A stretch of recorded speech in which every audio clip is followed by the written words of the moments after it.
Hello everyone, मैं हूं रितेश कुमार और आप देख रहे हैं अपना पसंदीदा चैनल ज्ञान उदित क्लासेस। दोस्तों, आज के इस सेकंड लास्ट लेक्चर में हमारा जो बायोलॉजी का चैप्टर 1 चल रहा था, इसका नाम है पुष्पीय पादपों में लैंगिक जनन। ये उस चैप्टर का सेकंड लास्ट लेक्चर नंबर 4 होने वाला है। इस लेक्चर में हम बात करने वाले हैं परागण के बारे में। परागण यानी पॉलिनेशन क्या होता है हमारे पास। ये पॉलिनेशन, जैसा कि आपने हाई स्कूल की बेसिक नॉलेज के अंतर्गत परागण पढ़ा है कि किसी भी परागकण का पुष्प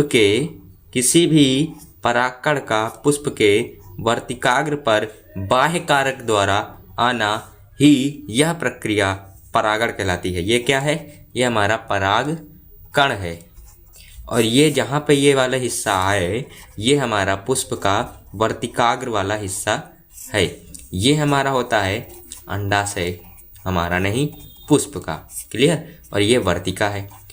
तो इस तरीके से हम समझेंगे कि जो पराग कण है, ये पराग कण इस वर्तिकाग्र पर जिस बाह्य कारक द्वारा, बाह्य कारक कौन कौन से हो सकते हैं? हवा हो सकता है, कीट हो सकता है, जल हो सकता है, और भी कई टाइप के हमारे बाह्य कारक हो सकते हैं। ये क्या है? ये सारे हमारे बाह्य कारक हैं। तो कुछ हम इसी प्रकार से परागण प्रक्रिया को समझने वाले हैं और उसको डिटेल में समझेंगे कि परागण की प्रक्रिया कितने प्रकार की होती है, कौन कौन से आधार पर हम परागण की प्रक्रिया को डिवाइड करते हैं।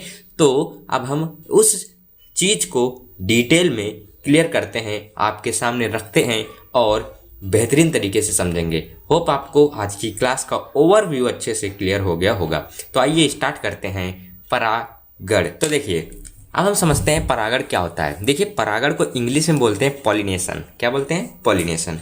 क्या है ये प्रक्रिया? इसकी डेफिनेशन आपके सामने लिखी है। क्या है? पराग कण का स्थानांतरण होना। कहाँ से? तो पराग कोश से वर्तिकाग्र तक।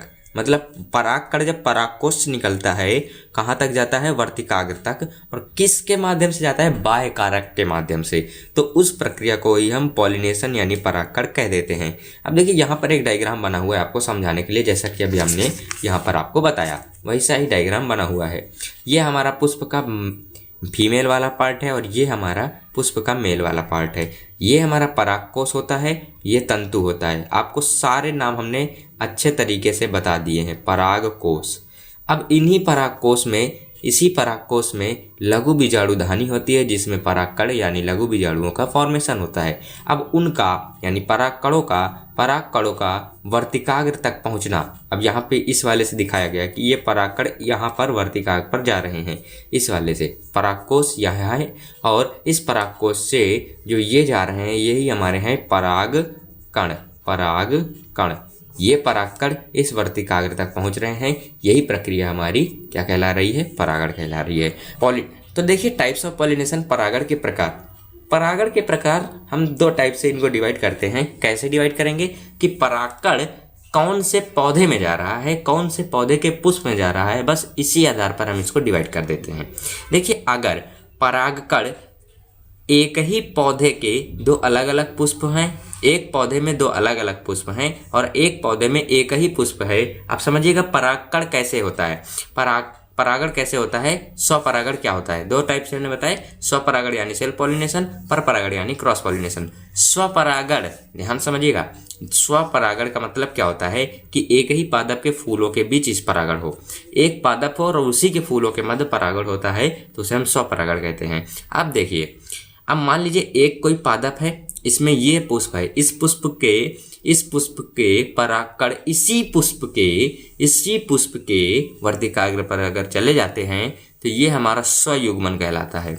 अब यहाँ पर कंडीशन चेंज कर दें कि पादप तो यही है लेकिन पुष्प अलग अलग हो जाएं, तो इस पादप के पुष्प में इस पुष्प के परागकण इस पुष्प के वर्तिकाग्र पर पहुंच जाते हैं। तो ये वाली प्रक्रिया हमारी स्वपरागण के साथ साथ ये जिटेनोगेमी कहलाती है, यानी हम इसको बोलते हैं सजात पुष्पी परागण। क्लियर? अब देखिए, परपरागण क्या होता है? 2 अलग अलग पादपों के बीच या 2 अलग अलग पादपों के फूलों के बीच परागण, यानी यहाँ पर पादप ही अलग अलग हो जाएंगे। यानी एक पादप ये है, पादप दूसरा ये है। यहाँ का इस वाले पुष्प के परागकण दूसरे पादप के दूसरे वर्तिकाग्र पर जाएगा, तो इस प्रक्रिया को हम परपरागण कहते हैं। अब देखिए परागण, हम यहाँ पर उसको और डिटेल में यहाँ लिख दे रखे हैं कि स्वपरागण और परपरागण। स्वपरागण में ऑटोगैमी और जिटेनोगैमी, स्वपरागण में ऑटोगैमी और जिटेनोगैमी। तो एक ही पौधे के पुष्प से उसी पुष्प में परागण हो, यानी एक ही पौधे के पुष्प के परागकण उसी पुष्प के वर्तिकाग्र पर जाते हैं, तो यहाँ पर ऑटोगैमी होता है यानी स्वयुग्मन होता है, और इसमें बाह्य कारक की अनुपस्थिति होती है। क्या होती है? बाह्य कारक की अनुपस्थिति होती है। सजात पुष्पी परागण में एक पादप के दो अलग अलग पुष्पों के बीच होता है ये वाला परागण, यानी पादप एक रहेगा और पुष्प अलग अलग रहेंगे। पहले वाले पुष्प के परागकण दूसरे वाले पुष्प के वर्तिकाग्र पर पहुंच जाते हैं, तो इस प्रक्रिया को हम सजात पुष्पी परागण कहते हैं। और इसमें बाह्य कारक की उपस्थिति हो सकती है, बाह्य कारक इसमें उपस्थित हो सकता है। और यहाँ पर क्रियात्मक रूप से परपरागण की भांति व्यवहार करता है। सही बात है कि क्रियात्मक रूप से क्या है कि एक पुष्प से दूसरे पुष्प में जा रहा है ना, एक पुष्प से दूसरे पुष्प में जा रहा है परागकण, तो यहाँ पर ये हम कह सकते हैं कि जो क्रिया हो रही है वो हमारे परपरागण के तौर पर ही हो रही है, परपरागण की भांति ही हो रही है। दूसरा लिखा है कि आनुवांशिक रूप से स्वयुग्मन है। हाँ, आनुवांशिक रूप से स्वयुग्मन होगा ही। क्यों? क्योंकि पौधा तो वही है ना, पुष्प केवल चेंज हुए हैं, पौधा वही है, जाति वही है, जो उसके डीएनए होंगे, जीन होंगे, वो तो वही रहेगा, वो नहीं चेंज होगा। तो यानी जेनेटिकली ये हमारा स्वयुग्मन है और क्रियात्मक रूप से, फंक्शनल रूप से हमारा परपरागण है। तो होप आप लोगों को ये वाली बात समझ आई होगी। ये जो हमने लिख रखे हैं ये हमारे एग्जाम्पल हैं कि ये स्वपरागण किन में होता है। जैसे पहला हमारा एग्जाम्पल लिख रखा है ऑक्जेलिस, कॉमेलिना और वायोला। ये आपको तीनों के नाम याद रखने हैं। और हाँ, ये तीनों जो हमारे पुष्प लिखे हुए हैं ये तीनों हमारे उन्मिल पर, अनुन्मिल परागण,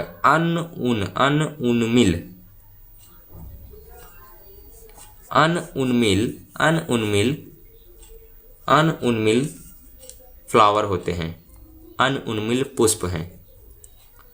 उन्मिल अब ये बताएंगे, चेस्मोगेमस और गेमस, ये वाले हम पौधे बताएंगे कौन से होते हैं जो खिल जाते हैं और जो नहीं खिलते हैं, बस वही है। अभी बताएंगे, आगे हम चर्चा करेंगे। बाकी अब यहाँ पे याद रखिएगा ये अनउन्मिल फ्लावर होता है। ये तीनों जो लिखे हैं, नाम इंपॉर्टेंट है, याद रखिएगा। तो आइए अब हम इसके आगे का बात समझते हैं। तो आपको दिख रहा होगा स्वपरागण के लिए प्रयुक्त युक्तियां या अनुकूलन। अब स्वपरागण होने के लिए कौन कौन सी युक्तियां होती हैं और उसके अनुकूल कौन कौन से कारक होते हैं उनको समझते हैं। पहला है द्विलिंगी पुष्प होना चाहिए। द्विलिंगी पुष्प होगा तो मादा व जन। अब देखो स्वपरागण हो रहा है, स्वपरागण में क्या हो कि एक ही पुष्प हो या तो अलग अलग पुष्प हो, और पौधा एक ही होना चाहिए। पौधा एक हो, पुष्प चाहे अलग अलग हो जाए, तो दो टाइप से हम बना ही देते हैं, ऑटोगैमी, जिटेनोगैमी और जीनोगैमी। तो यहाँ पर द्विलिंगी पुष्प होना चाहिए। मादा व नर जननांग यानी पुंकेसर एक ही पुष्प में उपस्थित होने चाहिए, तभी तो स्वपरागण होगा, तभी तो जेनेटिकली रूप से वो अलग अलग नहीं होंगे। क्लियर है? सॉरी, देखिए ये अगर द्विलिंगी पादप है या द्विलिंगी पुष्प है तो यहाँ पर ये नर वाला भाग है, ये मादा वाला भाग है। यहाँ से परागकण आएंगे और इसके वर्तिकाग्र पर चले आएंगे, तो ये वाली प्रक्रिया हमारी स्वपरागण कहलाएगी। तो यहाँ पर क्या होगा?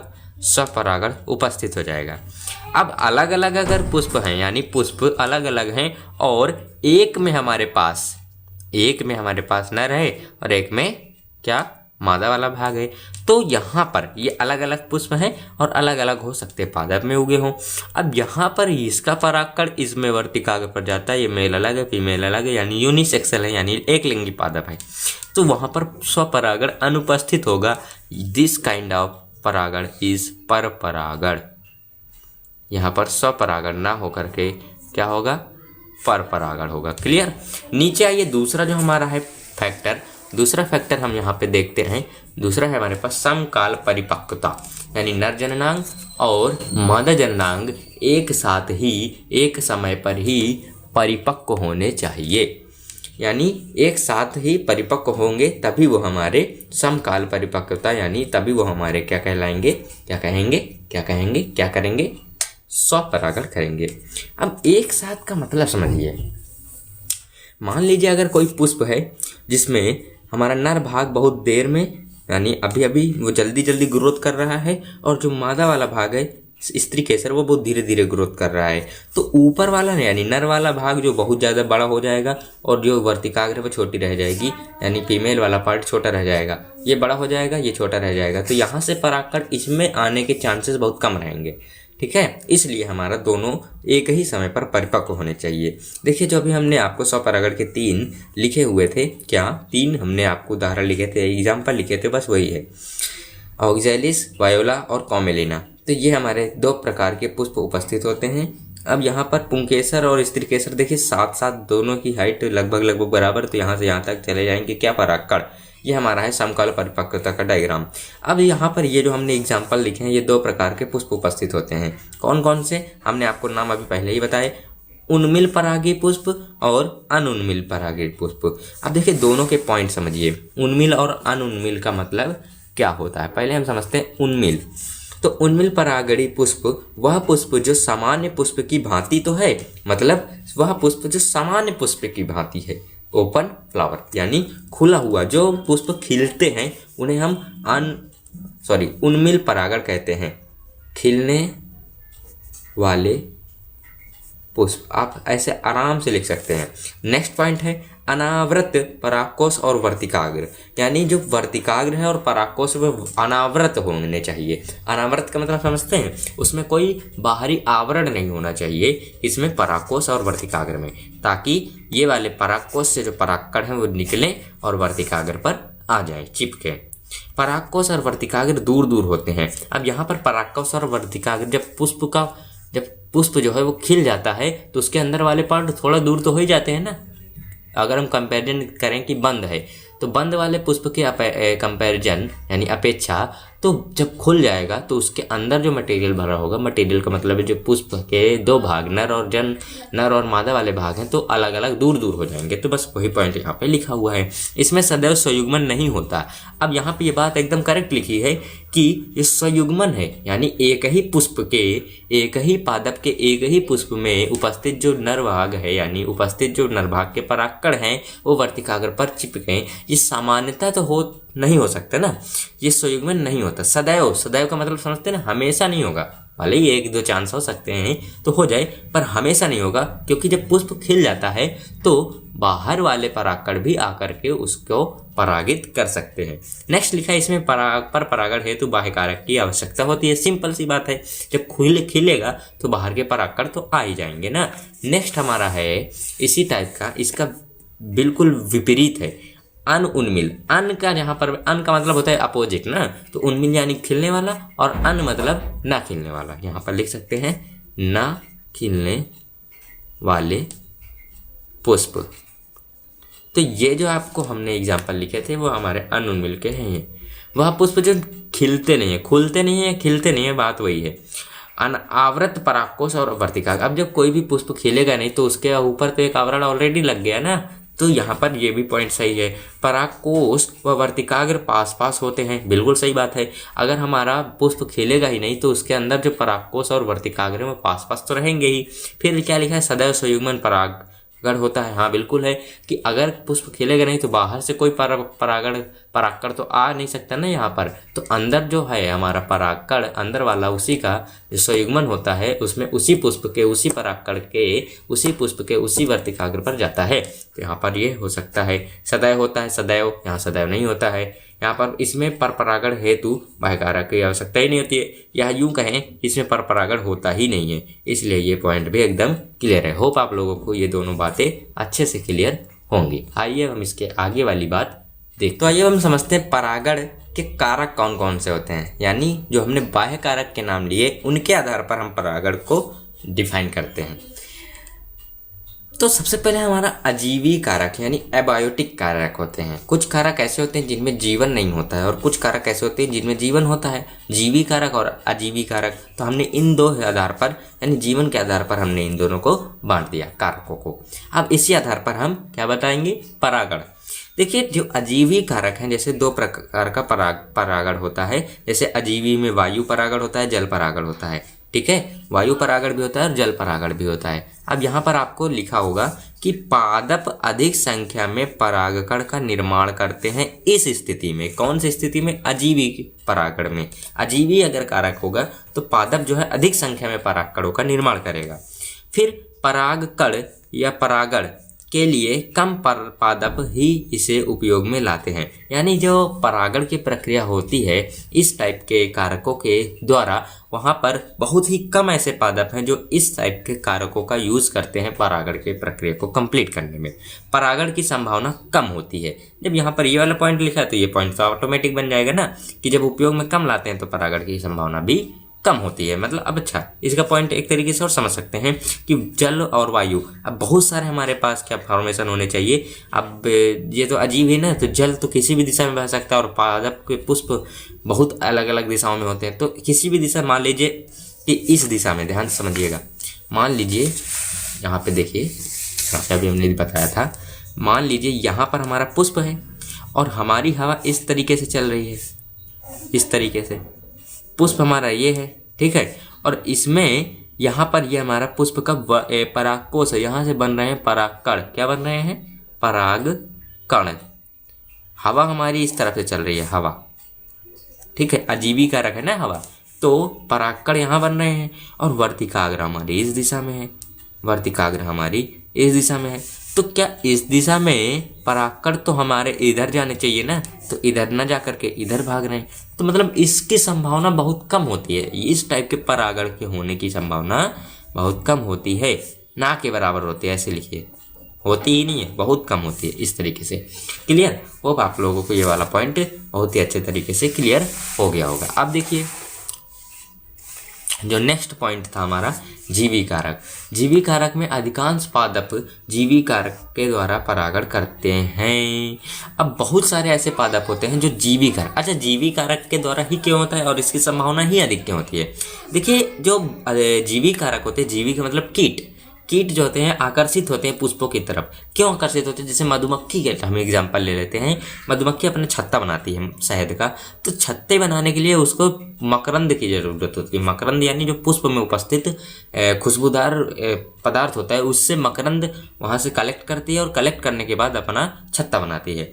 तो जो हमारा पादप में उपस्थित जो पुष्प है, वहाँ पर जब वो मकरंद कलेक्ट करने जाती है तो अपने साथ वहाँ से परागकणों को चिपका लेती है।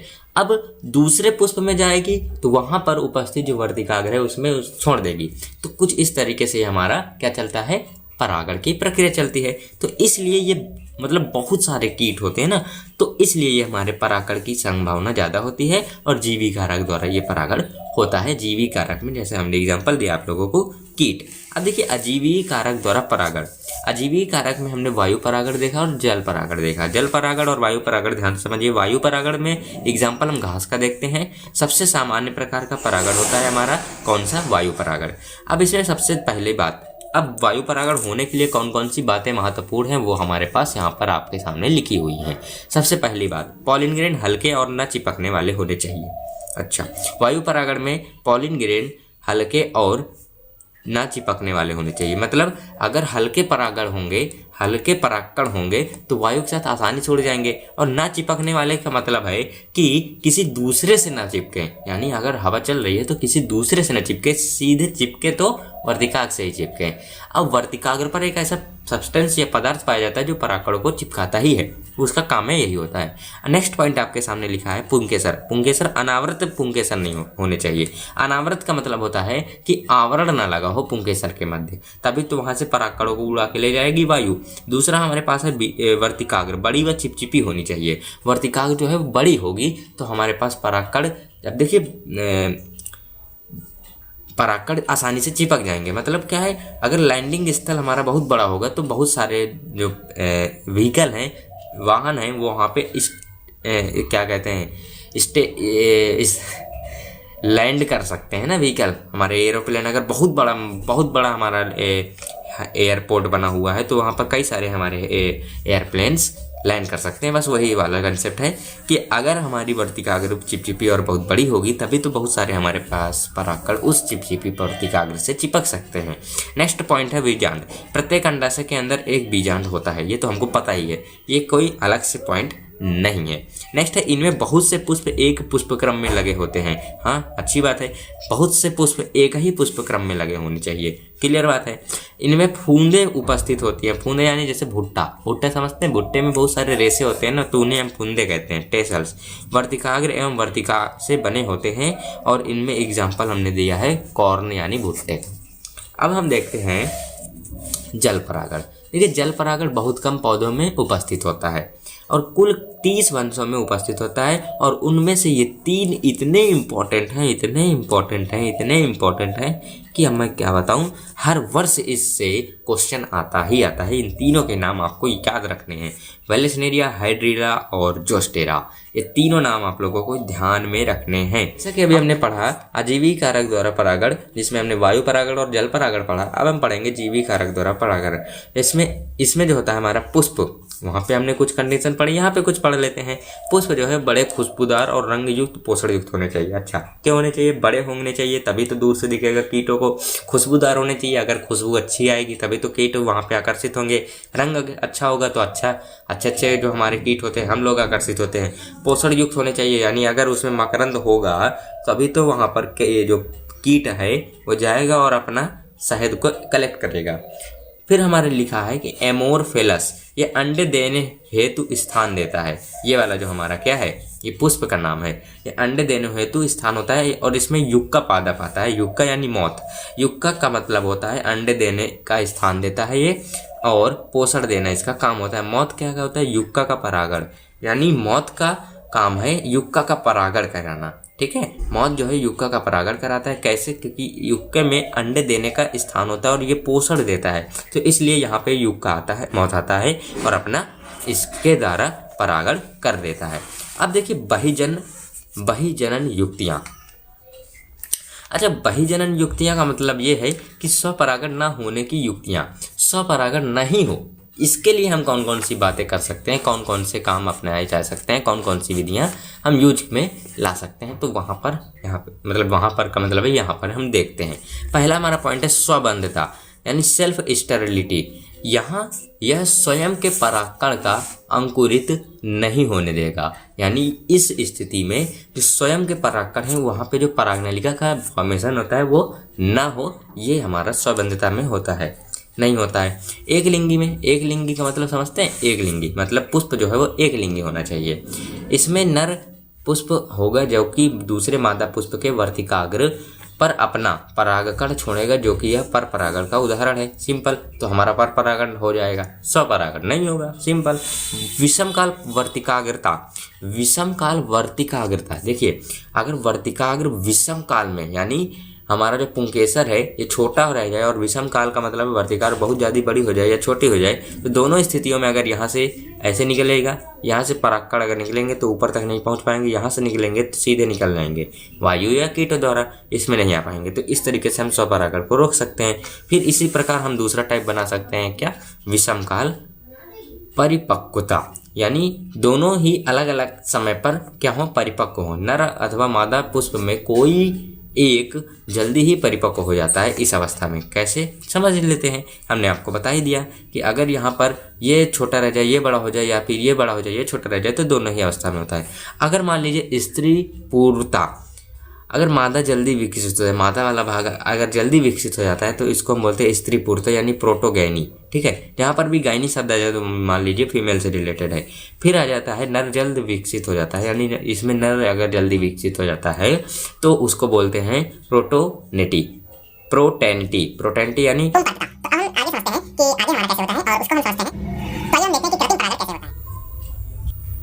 तो देखिए कृत्रिम परागण यानी आर्टिफिशियल पॉलिनेशन। आर्टिफिशियल पॉलिनेशन में 2 स्टेप होते हैं। पहला स्टेप आपके सामने लिखा है विपुंसन और दूसरा स्टेप आपके सामने लिखा है बौरावस्था। विपुंसन को इंग्लिश में बोलते हैं इमैस्कुलेशन और बैगिंग बोलते हैं बौरावस्था को। विपुंसन का मतलब होता है कि पुष्प के परागकोश को काटकर हटा देते हैं। पुष्प के परागकोश को काटकर हटाने की पहली प्रक्रिया हमारी क्या कहलाती है? विपुंसन। और गौरावस्था यानी बैगिंग, पादप को बंद करके दूसरे परागकण को वर्तिकाग्र तक न पहुंचने देना। यानी पादप को जो हमारा ये है क्या, वर्तिकाग्र यानी पुष्प को अगर हम पैक कर दें, पैक करने का मतलब है कुछ हमारी यहाँ पर बैगिंग यानी कुछ बैग्स आते हैं, थैलियाँ आती हैं जो कि हम अगर लगा दें तो वहाँ पर किसी दूसरी जाति का जो परागकण है वो उस पुष्प में नहीं आता है, और हम अपना वांछित जो परागकण है उसमें यहाँ पर देखिए ना लिखा है परागकण, अच्छी जाति का जो परागकण है हम उसको उसमें डाल देते हैं, किसमें? वर्तिकाग्र पर यहाँ पर डाल देते हैं और कृत्रिम परागण करा लेते हैं। वांछित जब भी होगा तो हम यहाँ पर कृत्रिम बोलेंगे, ठीक है। अब करा दिया तब हम इसको पैक कर देंगे। किससे पैक कर देंगे? एक पन्नी आती है जो एक बैग आता है, जिस बोलेंगे अगर आप मार्केट में कि हमको इमैस्कुलेशन बैगिंग दे दीजिए तो वहाँ पर आपको मिल जाएगा बैग, तो आप वहाँ से करवा सकते हैं। क्या करवा सकते हैं? क्या ले सकते हैं और करवा सकते हैं क्या? कृत्रिम परागण।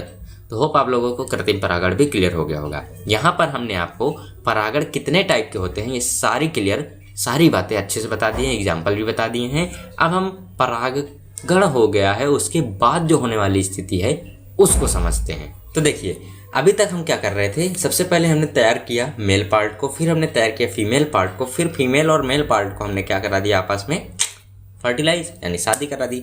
शादी के पश्चात यहाँ पर देखिए ना, लघु बीजाणुजनन मेल पार्ट को बनाया, फिर गुरु बीजाणुजनन फीमेल पार्ट को बनाया, फिर परागण करा दिया यानी शादी करा दी।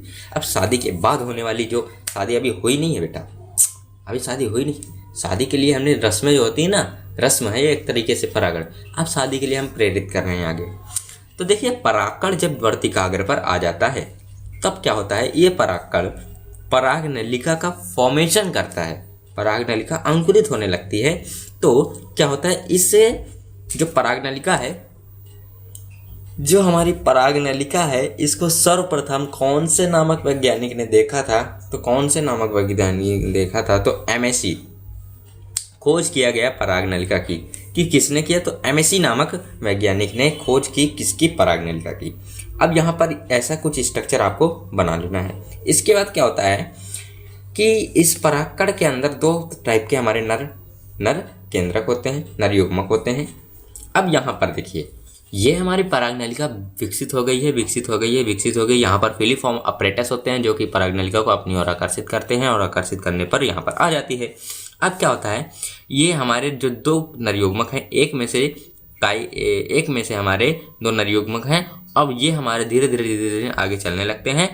और आगे क्या होता है, ध्यान से देखिए तीन नीचे जिस साइड से हमारी परागनलिका एंटर करती है, एंट्री लेती है, उस साइड को, जिस साइड से हमारी परागनलिका एंट्री लेती है उसे हम बोलते हैं बीजांडद्वारी सिरा। तो बीजांडद्वारी सिरे के पास एक्सेल होती है और सिनर्जिड सेल होती हैं, यानी है सहायक कोशिका होती है और अंड कोशिका होती है। सहायक कोशिका देखिए लिखा भी है कि रसायन निर्माण करती है परागनलिका को आकर्षण करने के लिए। अब देखिए इसके बाद का स्टेप यहाँ पर आपको क्लियर है ना, बहुत बढ़िया। Release of sperm cells. अब यहाँ पर स्पर्म सेल्स यानी जो हमारे नर युग्मक हैं वो आएंगे और अंड कोशिका से, एक तो देखिए दो है ना, ध्यान से समझिएगा, दो नर युग्मक हैं, जिनमें से पहला नर युग्मक हमारा अंड कोशिका से मिलेगा और दूसरा नर युग्मक जो केंद्रीय कोशिका है, ध्रुवीय केंद्रक में से मिल करके भ्रूणपोष का निर्माण करती है। अब हम इस टर्म को आगे पढ़ेंगे, बाकी आपको ध्यान में रखिएगा जो अभी हमने बोला। अभी हम इसको डिटेल में भी समझेंगे, क्योंकि अभी ध्यान में रखिएगा अभी थोड़ा से। यहाँ पर देखिए अंड कोशिका से जो हमारा नर केंद्रक मिल रहा है, नर युग्मक 1। इसके बाद देखिए यहाँ पर अगर हम दिखाना चाहें आप लोगों को सामने से, तो इस तरीके से इसके बाद कैसे मिलता है, यहाँ पर आपको ये स्ट्रक्चर दिख रहा होगा। ये डबल फर्टिलाइजेशन का स्ट्रक्चर है, आपको वैसा ही बना देना है अगर डबल फर्टिलाइजेशन आता है। देखिए हमने ऊपर ये चलाइजालैंड है, चलाइजालैंड की तरफ हमने 3 एंटीपोडल सेल दिखाई हैं। ये ध्रुवीय केंद्रक है, ध्रुवीय केंद्रक में से ये जो पिंक वाला आपको दिख रहा है, ये पिंक वाला हमारा नर युग्मक 2 है और ये हमारा अंड कोशिका है। अंड कोशिका से हमारी ये जो पिंक वाली कोशिका मिली है नर युग्मक 1, ये हमारा मिलकर के आगे युग्मनज बना देता है। और ये हमने बताया कि जब हमारा इसमें ध्रुवीय केंद्रक से दूसरा नर युग्मक मिलता है तो वो हमारा एंडोस्पर्म यानी भ्रूणपोष बनता है। अब इसके अंदर आप देखेंगे 3 केंद्रक आ गए, तो इसको हम त्रिगुणित बोलते हैं। क्लियर? हमने आपको पहले लेक्चर में या किसी भी लेक्चर में बताया हो, पहले बताया भी था कि भ्रूणपोष हमारा त्रिगुणित होता है। आपके पूरे सिलेबस में त्रिगुणित हमारा केवल भ्रूणपोष ही है। क्लास 12 की बायोलॉजी में पूरा सिलेबस में हमारा भ्रूणपोष ही त्रिगुणित होता है और कोई कोशिका हमारी इस सिलेबस में त्रिगुणित नहीं दिखाई गई है। अब देखिए जो परागनलिका ये तो आई है, यहाँ से हमारा पहले ये है, मतलब ये हमारा डबल फर्टिलाइजेशन है। अब हम समझते हैं डबल फर्टिलाइजेशन हुआ क्यों। देखिए तो देखिए डबल फर्टिलाइजेशन, दोहरा निषेचन। दोहरा निषेचन, इसकी खोज सबसे ज़्यादा इंपॉर्टेंट है। इसकी खोज किसने की, इसके बारे में क्वेश्चन आता है। इसकी खोज नवास्टिन ने की, नवास्टिन नामक वैज्ञानिक ने की। अब देखिए इसका स्टेप कैसे है, ध्यान से यहाँ पर आपके सामने हमने लिख रखा है बढ़िया से। देखिए फर्स्ट यानी नर युग्मक पहला जो है, ये अंड कोशिका जब मिलता है, नर युग्मक पहला जो कि अगुणित अवस्था में होती है और अंड कोशिका ये भी अगुणित अवस्था में होती है, जब इसमें ये आपस में मिलते हैं, निषेचन होता है तो युग्मक संलयन होता है, यानी द्विसंलयन। देखिए एक एक मिल रहे तो द्विसंलयन हो गया, ठीक है। और यहाँ पर बनता है युग्मनज यानी भ्रूण। अब भ्रूण से हमारा पादप का निर्माण होता है। जो भ्रूण बनेगा ये n और n मिलकर के 2n बना देंगे, यानी द्विगुणित हो जाएगा। नेक्स्ट हमारा देखिए सेकंड, 2 ध्रुवीय केंद्रक से मिलेगा। 2 ध्रुवीय केंद्रक में एक एक यानी 2 है ना, एक एक 2n ये हो गया। जो 3 नर युग्मक मिलता है इससे, तो हमारे पास ये बना लेता है, ये देखिए 1 2 3 3 n मिल रहा है ना, 3 केंद्रक मिल रहे हैं, इसलिए हम इसको त्रिसंलयन बोल रहे हैं। अब इनके पश्चात जो बनने वाला हमारा क्या बनेगा, प्राथमिक भ्रूणपोष केंद्रक। अब ये त्रिगुणित होता है, भ्रूणपोष का निर्माण करेगा और पोषण देना भ्रूण को, इसका काम होता है। अब देखिए यहाँ पर ये दोनों मिलते हैं तो एम्ब्रियो बनता है, यानी भ्रूण बनता है। ये दोनों मिलते हैं तो प्राइमरी एंडोस्पर्म न्यूक्लियस बनता है। क्लियर है? अब यहाँ पर बीच में एक लाइन लिखी है, ये भी देख लीजिए। ये दोनों निषेचन आवृत बीजी पादपों के भ्रूणपोष में ही होता है, भ्रूणपोष नहीं भ्रूणकोष। तो यहाँ पर ये इंपॉर्टेंट है कि हम जो अभी तक पढ़ रहे हैं वो केवल और केवल आवर्त बीजी पादप के बारे में ही पढ़ रहे हैं। क्लियर? अब देखिए पराग नलिका, यहाँ पर आपके सामने लिखा है कि पराग नलिका बीजांड में प्रवेश किस तरीके से हो सकता है। सबसे पहले हमने ये जानते हैं कि बीजांड द्वारी प्रवेश होगा तो पराग नलिका को बीजांड द्वार से प्रयोग होगा। बीजांड द्वारी प्रवेश को क्या कहते हैं, पराग नलिका का बीजांड द्वार से प्रयोग। बीजांड द्वार का मतलब है कि बीजांड द्वार का मतलब है, रुकिए हम तो देखिए इससे हम समझते हैं कि बीजांड द्वारी प्रवेश क्या होता है। देखिए माइक्रोपाइलर एंड यानी पराग नलिका अगर इस हिस्से से आती है तो उसको हम बोलेंगे बीजांड द्वारी प्रवेश है। फिर क्या लिखा है, निभागीय प्रवेश। अगर चैलेजल एंड से आता है, चैलेजल एंड को ही तो हम निभागीय प्रवेश कहते हैं। अगर पराग नलिका इस हिस्से से आती है तो हम इसको बोलते हैं निभागीय प्रवेश। फिर उसके बाद लिखा है अध्यावरणीय प्रवेश। अध्यावरणीय यानी पराग नलिका अध्यावरण वाले भाग से प्रवेश करती है। अब इसके सामने हमारे ये पराग पूरा बीजांड होता है, बीजांड में ही हमारे अध्यावरण होते हैं, बाह्य अध्यावरण, आंतरिक अध्यावरण। तो अध्यावरण से अगर प्रवेश करती है पराग नलिका तो हम उसको कहते हैं अध्यावरणीय प्रवेश। इसको इंग्लिश में पोरोगैमी, चैलेजोगैमी और मीजोगैमी, इस तरीके से हम इनको नाम दे देते हैं। और अच्छी तरीके से हो सकता है आप लोगों को जितने भी हमने कोशिश की है सारी बेहतरीन गई होगी, क्योंकि हमने अपनी पूरी जी जान लगा दी है आप लोगों के लिए। ये पहले पूरे नोट्स लिखें और उनके बाद आप लोगों को इन नोट्स से समझाया ताकि कहाँ टाइम कम लगे और टाइम कम के साथ साथ आप लोगों को पूरी चीज़ें समझ में आए। आप लोग ऐसे ही मेरे साथ नोट्स लिख सकते हैं। मेरे जैसे नोट्स बहुत ही बेहतरीन नोट्स है, शॉर्ट एंड कंसाइज नोट्स हैं। आप आराम से इनको बनाइए, अच्छे से लिखिए। अब हम आगे वाले टॉपिक के बारे में बात करते हैं कि जब हमारे पास ये दोनों बन जाते हैं, भ्रूण बनता है, तो भ्रूण के आगे क्या होता है और भ्रूणपोष के आगे क्या होता है, अब हम इसको समझेंगे। तो आइए हम समझ लेते हैं भ्रूणपोष के बारे में। भ्रूणपोष यानी एंडोस्पर्म। एंडोस्पर्म पता है ना कैसे बनाए थे हमने बनाया था जब द्वितीयक केंद्रक, द्वितीयक नर युग्मक जब हमारा मिला था ध्रुवीय केंद्रक से, तब हमारा त्रिगुणित बना था भ्रूणपोष, जो कि होता है त्रिगुणित। समझे? तो अब देखते हैं भ्रूणपोष क्या होता है। समझ चुके हैं आप लोग। जो भ्रूण को पोषण देने का काम करता है उसका नाम होता है भ्रूणपोष। हम देखिए कितने टाइप के होते हैं, तो यहाँ पर आपके सामने लिखे हैं टाइप्स ऑफ एंडोस्पर्म। पहला होता है मुक्त केंद्रकीय भ्रूणपोष, दूसरा होता है कोशिकीय भ्रूणपोष और तीसरा होता है हेलोबियल भ्रूणपोष। कोशिकीय भ्रूणपोष का हमारा एग्जाम्पल है विलारसिया। अब देखते हैं जो हमारा पहला भ्रूणपोष है फ्री न्यूक्लियर एंडोस्पर्म यानी मुक्त केंद्र की भ्रूणपोष, ये सबसे ज़्यादा पुष्पों में पाया जाता है। ये वाला सबसे ज़्यादा प्लांट्स में पाए जाने वाला जो भ्रूणपोष है वो यही है। अब जैसे हमारा एग्जाम्पल के तौर पर नारियल है और यूकोबिया है। अब हम देखते हैं कि यहाँ पर हमारी जो स्थिति बनी थी जब हमारा दोहरा निषेचन हुआ था, तो यहाँ पर देखिए ध्रुवीय केंद्रक से हमारा जो द्वितीयक केंद्रक था, द्वितीयक के नर युग्मक था, वो मिला, तो उससे हमारा प्राथमिक भ्रूणपोष केंद्रक बना। उसके बाद ये केंद्रीय कोशिका आपको पता है भ्रूणपोष कोशिका कहलाएगी। इसके बाद जब कन्वर्ट हो जाएगी क्या हो जाएगी, परिपक्व हो जाएगी।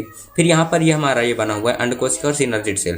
अंडकोशिका और सिनर्जिड सेल में जब अंडकोशिका और प्रथम नरयुग्मक का संलयन होता था, द्विसंलयन, तो वहाँ से हमारा भ्रूण बना। अब भ्रूण को काम होता है भ्रूणपोष का निर्माण, यानी भ्रूण जो होता है वो भ्रूणपोष के द्वारा पोषित होगा। ये मतलब समझ गए कि भ्रूणपोष इसको पोषण देगा। अब देखिए इनमें हमारा केंद्रक विभाजन होता है, तो हमारे पास ये वाला जो हिस्सा है, ये वाला हिस्सा ये ऊपर चला जाता है और इनमें केंद्रक विभाजन हुआ, फिर केंद्रक विभाजन हुआ, फ्री न्यूक्लियर डिवीजन हुआ।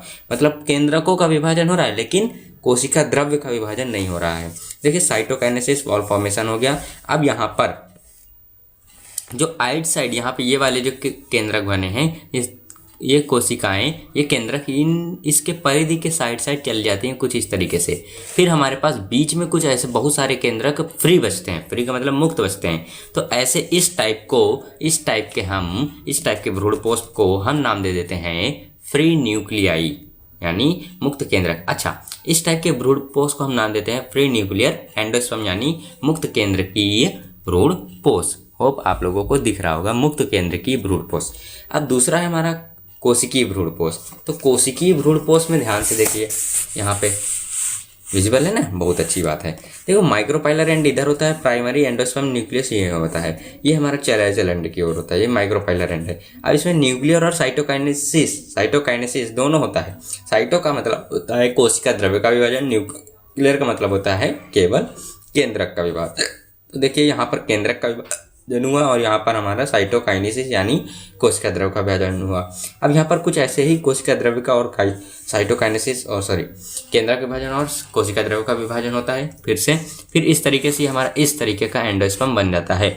इसे हम बोलते हैं, क्योंकि यहाँ पे हर जगह कोशिकाएं हैं। पिछले वाले में केवल केंद्रक थे और चारों तरफ हमारी परिधि के तरफ पर हमारी क्या थी, कोशिकाएं थी, और बीच में हमारे फ्री न्यूक्लियाई थे। तो वहां पर इसलिए हम उसको फ्री न्यूक्लियर एंडोस्पर्म बोल रहे थे। अब यहाँ पर केवल कोशिकाएं इधर उधर पड़ी हुई, तो हम इसको कोशिकीय भ्रूणपोष बोल रहे हैं। सिंपल सी बात है। नेक्स्ट हमारा है हेलोबियल भ्रूणपोष। हेलोबियल भ्रूणपोष में सबसे पहले आप देखेंगे कि यहाँ पर हमारा माइक्रोपाइलर एंड है, ये प्राथमिक भ्रूणपोष का केंद्रक है, चैलेंजल एंड की तरफ केंद्रीय कोशिका द्रव्य विभाजन होता है, यानी केंद्रीय भी होगा, केंद्रक का विभाजन होगा और कोशिका द्रव्य दोनों का विभाजन होता है। देखिए इस तरीके से होता है। यहाँ पर आप देख पा रहे होंगे कि क्या डिफरेंस है। यहाँ थोड़ा बराबर हिस्से में डिवाइड हुआ है कि कोशिका द्रव्य, यहाँ पर थोड़ा इस हिस्से में कम है और इस हिस्से में ज़्यादा है कोशिका द्रव्य। यही हमारे पास इन दोनों में चेंज आता है। क्लियर बात है। अब आगे क्या होता है, मुक्त केंद्र की विभाजन इस हिस्से में होगा, इस हिस्से में मुक्त केंद्र की विभाजन होगा और इस हिस्से में क्या होता है, न्यूक्लियर और साइटोकाइनेसिस होता है चैलेंजल चैम्बर पर। ठीक है, तो कुछ इस तरीके से अगला स्ट्रक्चर बनता है। यहाँ पर सेल वॉल का फॉर्मेशन ये करता है, मुक्त केंद्रक यहाँ पे बन जाते हैं। सेल वॉल का फॉर्मेशन ये देखिए हो गई, चारों तरफ कोशिकाएं आ गई। अब यहाँ पर ये जो हमारी कोशिकाएं हैं इन्हें हम हेलोबियल भ्रूणपोष कहते हैं, इस टाइप के भ्रूणपोष को। क्लियर। अब एक पॉइंट लिखा हुआ है, आप लोग ध्यान से देखिएगा, इंपॉर्टेंट है। एक कच्चे नारियल का पानी मुक्त केंद्र की भ्रूणपोष होता है और जो आसपास का सफ़ेद गुहा होता है ना नारियल के चारों तरफ, वो हमारा कोशिकीय भ्रूणपोष होता है। वो अब देखिए जो नारियल का पानी है वो तो हमारा केंद्र की भ्रूणपोष है, लेकिन जो सफ़ेद गुहा है नारियल में, जो सफ़ेद गरी होती है, वो हमारा कोशिकीय भ्रूणपोष है। बस इतना सा है। जो हजारों मतलब जो हमारा पानी होता है, गरी बोलते हैं ना, जो हजारों न्यूक्लियस से बना होता है, यानी बहुत सारे केंद्रकों से मिलकर बना होता है। नारियल का जो पानी होता है वो मुक्त केंद्र की भ्रूणपोष होता है और उसके आसपास का जो सफ़ेद गुदा होता है, गुदा बोलते हैं ना, हाँ, तो वो हमारा कोशिकीय भ्रूणपोष होता है। होप आप लोगों को हमारा ये आज का लेक्चर बहुत ही अच्छा लगा होगा। अच्छे तरीके से आप हर एक टॉपिक को क्लियर कर पाए होंगे। आइए अब हम मिलते हैं जल्दी आपसे नेक्स्ट और इस चैप्टर की लास्ट क्लास में। तब तक के लिए आप लेक्चर नंबर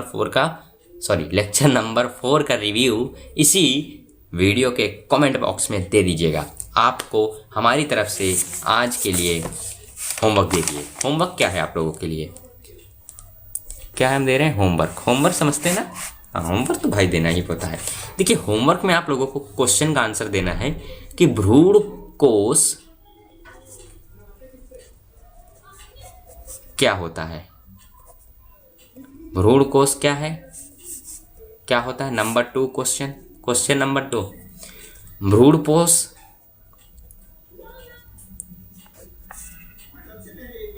कैसे बनता है। नंबर 3,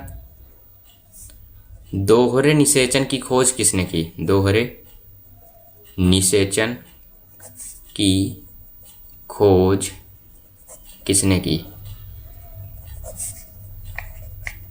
तो ये हमारे पास 3 क्वेश्चन हैं। आपको इन 3 क्वेश्चन के आंसर देने हैं। अगली वीडियो में हम इन तीनों क्वेश्चन के आंसर आप लोगों को प्रोवाइड कराएंगे। होप आप लोगों को आज का यह लेक्चर बहुत ही अच्छा लगा होगा। यदि अच्छा लगा है तो वीडियो को लाइक और चैनल में नए हो तो सब्सक्राइब जरूर कीजिए ऐसे नए मज़ेदार लेक्चर्स के लिए। तो हम मिलते हैं जल्दी आपसे नेक्स्ट क्लास में।